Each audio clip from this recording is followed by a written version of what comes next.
it because he gives action day in and day out. So if he's going to hold the deck like he is tonight, he's going to win big because they have to defend against his frequent bluffing.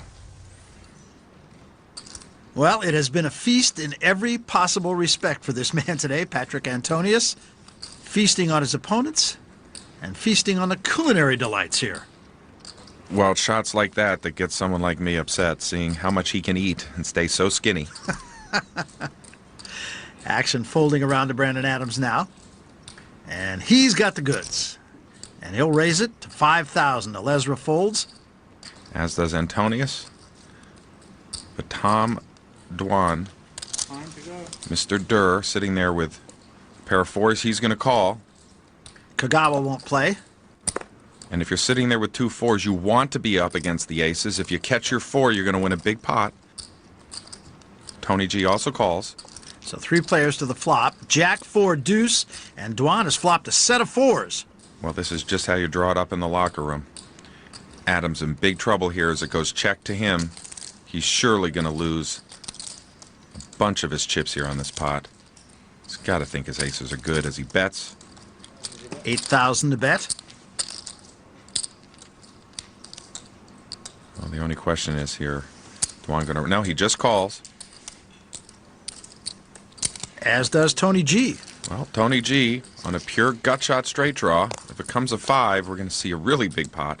King of diamonds on the turn. Tony G checks. Well, Adams' hand here is so strong, he might want to check to Durr, and he does, hoping that he'd bet a hand like Queen Jack or Ace Jack. Of course, he's run into a set here, and Durr certainly is going to bet.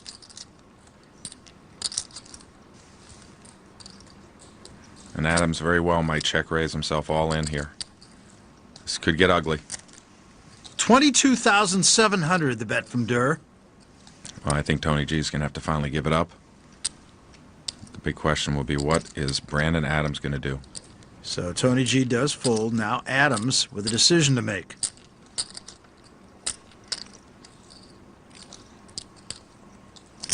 And he's going to call.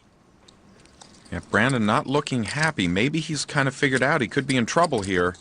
Just too tough to lay down two aces. On the river, a 10 of hearts. No help for Adams. And he checks. That's another dangerous card for two aces, though. If Durr moves him in, he might be able to get away from this hand. So it's not likely. 86,000 in the pot. I would expect Durr to put him all in here. I'm all in. You called it. All in for 89,800. This is just a sickening, sickening decision. And if you're going to play cash game poker with these deep stacks, you're going to be put in these spots. When you pick up a big hand, what a great laydown. Got to hand it to Brandon Adams. He had the courage of his convictions, and he laid it down. It was nitty. Huh? It was nitty. I had quads. You had quads? Yeah. Well, Brandon Adams not really appreciating the humor here, but for Tom Dwan, there are a lot of expectations for this young man who's already made quite a splash in a relatively short period of time. Tom Dwan. I turned 21 July 30th. Online, I'm known as Durr.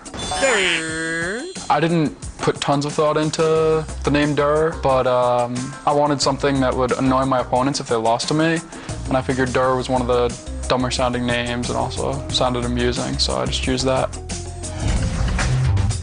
I know he has an amazing amount of talent. Tough, young player, aggressive, can do a little bit of this and a little bit of that. In the old days, people used to scoff at online players, but not anymore. I mean, these guys that learn on the internet have really become some of the toughest players in the world. There's definitely too much hype for these internet players. Yes, they have a lot of experience, and they're great compared to how most of us were when we were their age. But I don't think they're in the same league as a Phil Ivey yet. You know, let me tell you something. I mean, it's one thing to be a good no-limit hold'em player, which there's a lot of players like that, and there's another thing to be a good poker player, and it's a big difference, and I think a lot of these kids don't understand the difference, you know? I mean, they've played 20 years of 8 different games, getting dealt at 60 hands an hour, and I've played mainly one game, getting dealt maybe 800 hands an hour. And I've also talked about it more with friends and stuff, probably. I mean, it sounds cocky to say I have an edge. I wouldn't necessarily say that, whatever, but I feel it's a good spot, a good game plan. I'm not really trying to prove anything. I'm trying to make money. Well, you got to admire the nerve, Howard. Well, he's got a lot of confidence. He's had a lot of success already in his young career. I would expect that one or two of these young internet players that we're seeing will go on to have Hall of Fame type careers. We just don't know which of those young players it is yet. Masa Kagawa got to bet 4,000 to start things with an ace-10 suited. Now Tony G folds the Jack-10 offsuit. Kroc folds, as does Gus Hansen and Brandon Adams. Now Eliezer with the 10-6 offsuit. He'll get out of the way. Well, Antonius certainly going to call here with an ace suited and a big pile of chips, looking to take another chunk out of Masa. Now Dwan, 9-8. Well, not a very good hand, and a 9-8 is just the kind of hand that gets into big trouble. Those middling hands can catch the wrong end of a straight on a Queen-Jack-10 flop. He is going to call, however, so 3 players to the flop. And here is the flop, King 7-5. Everybody misses. Antonius checks. Yeah, but Dwan has caught a gut shot straight draw to the nuts. This is a horrible flop for his hand. He's thinking about it. Check. Now Kagawa. Well, Masa raised before the flop. One might think he would lead out here, even though it's three-handed. Now he checks as well. A little timid. So 3 to the turn, and a queen of clubs. Again, no help to anyone. Antonius checks. Well, here's a spot where Durr may try and take a shot at it. If everyone missed, it's a good spot to semi-bluff. And Durr checks.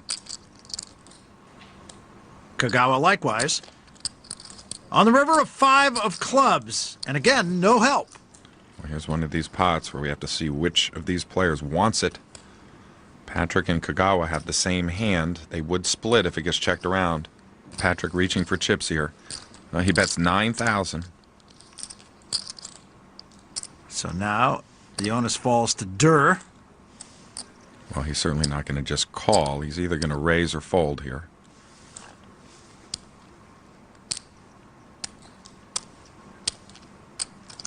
And the contemplation continues here. Well, if he were to put in a nice raise there, it would work. No, he's going to throw it away. Pretty bad. I'm such a nit. And now Kagawa. Well, if Masa folds, which is kind of likely here, we would have seen Patrick. Yeah, Patrick bluffed half the pot here. If it had gotten checked around, he would have won half the pot. Instead, he gets the whole pot. Nice play. Antonius wins 13,600. I play so bad. Nice hand, Pat. Thanks.